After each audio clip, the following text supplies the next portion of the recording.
2024-27 অর্থ বছরে যে বাজেট প্রকাশ করা হয়েছে সেই বাজেটে সাধারণ মুক্তিযোদ্ধাদের বৈষম্য দূর হয় নাই। এমন লোক আছে একটি মাত্র ঘর, যে ঘরটা মুক্তিযোদ্ধা ঘরের জন্য আবেদন করেছে, এখন সে অন্যের ঘরে থাকে। একজন মুক্তিযোদ্ধা হয়ে অন্যের ঘরে থাকতে হচ্ছে। আজকের এই মুক্তিযোদ্ধা ঐক্য পরিষদের মূল বিষয় যেটা ছিল তা হলো মুক্তিযোদ্ধাদের সন্তানদের সবচেয়ে বড় দাবি মুক্তিযোদ্ধা অধিদপ্তরে জুলাই যুদ্ধ অধিদপ্তর নামে একটি অধিদপ্তর খোলা হয়েছে, যা আমাদের মুক্তিযোদ্ধার সন্তান হিসাবে মুক্তিযোদ্ধা এবং মুক্তিযোদ্ধা জুলাই অধিদপ্তর সাংঘর্ষিক বলে দুইটি মন্ত্রণালয়ের অধীনে নেওয়ার জন্য আমাদের সবচেয়ে বড় দাবি, প্রথম দাবি। দ্বিতীয় যে দাবি, মুক্তিযোদ্ধাদের যে সাধারণ মুক্তিযোদ্ধাদের যে বেতন ভাতা অতি নগণ্য।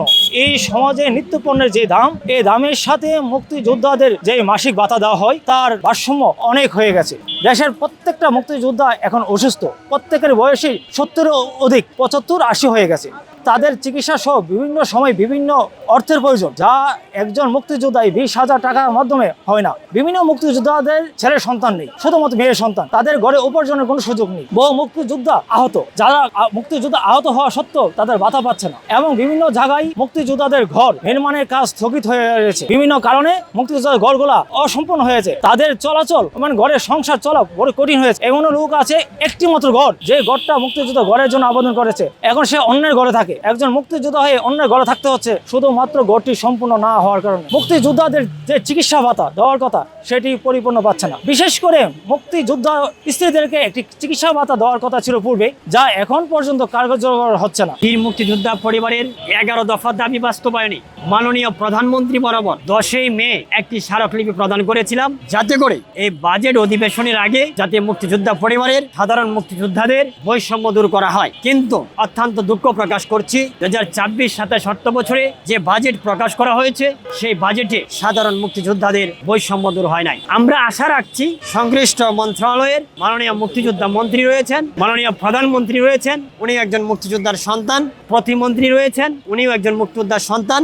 ওনারা পুনরায় যেন বিবেচনা করে সাধারণ বীর মুক্তিযোদ্ধাদেরকে সম্মানী ভাতা কিভাবে বৃদ্ধি করা যায় সেই লক্ষ্যে ইনশাল্লাহ পদক্ষেপ নেবেন, আমি আশা প্রকাশ করছি। আমাদের 11 দফা দাবি ছিল, বাংলাদেশ বীর মুক্তিযোদ্ধার সন্তান ঐক্য পরিষদ কেন্দ্রীয় কমান্ডের পক্ষ থেকে বীর মুক্তিযোদ্ধার সন্তান ও প্রজন্মদের ঐক্যের ডাক দেওয়া হয়েছে।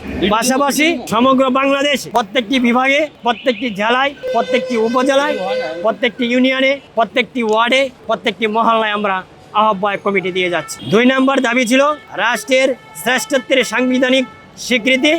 বীর মুক্তিযোদ্ধারা জাতির শ্রেষ্ঠ সন্তান, এ কেবল মুখে নয় বরং রাষ্ট্রীয়ভাবে গ্যাজেটভুক্ত করা, সাংবিধানিক স্থায়ীভাবে স্বীকৃতি প্রদান করার প্রয়োজন ছিল বলে আমরা মনে করি। 3 নম্বর দাবি ছিল বীর মুক্তিযোদ্ধা ও তাদের সন্তানদের জাতীয় নির্বাচনের আগে যাতে করে জাতীয় সংসদ নির্বাচনে প্রত্যেক উপজেলায়, প্রত্যেক জেলায় যাতে করে একটি করে হলেও একজন সংসদ সদস্য দেওয়া হয়, হয় মুক্তিযোদ্ধা না হয় মুক্তিযোদ্ধার সন্তান। আমাদের 4 নম্বর দাবি ছিল বীর মুক্তিযোদ্ধার সন্তান ও নাতি নাতনিদের বেকারত্ব দূরকরণ, কর্মস্থানের ব্যবস্থা করা। 5 নম্বর দাবি ছিল বীর মুক্তিযোদ্ধারা যাতে দলমত নির্বিশেষে নিরাপত্তাহীনতার ভূমিকা পালন করেন, যাতে করে তাদেরকে একটি নিরাপত্তা দেওয়া হয়, সংবিধানে সেই লেখাটি উল্লেখ করার দাবি জানিয়েছে। পাশাপাশি 6 নম্বর দাবি মুক্তিযোদ্ধা সংসদ নির্বাচন দ্রুত বাস্তবায়নের দাবি জানাইছে। অনেক দিন আপনারা ধরে দেখেছেন মুক্তিযোদ্ধা সংসদগুলি অকার্যকর অবস্থায় পড়ে রয়েছে। বীর মুক্তিযোদ্ধারা আপনারা জানেন এই মুক্তিযোদ্ধা সংসদ নির্বাচন আদৌ হচ্ছে না। এই ঢাকা থেকে এমপিরা গেলে, মন্ত্রীরা গেলে সেই সংসদে বসার স্থান হয় না, তারা মুক্তিযোদ্ধা কমপ্লেক্সগুলোতে বসেন।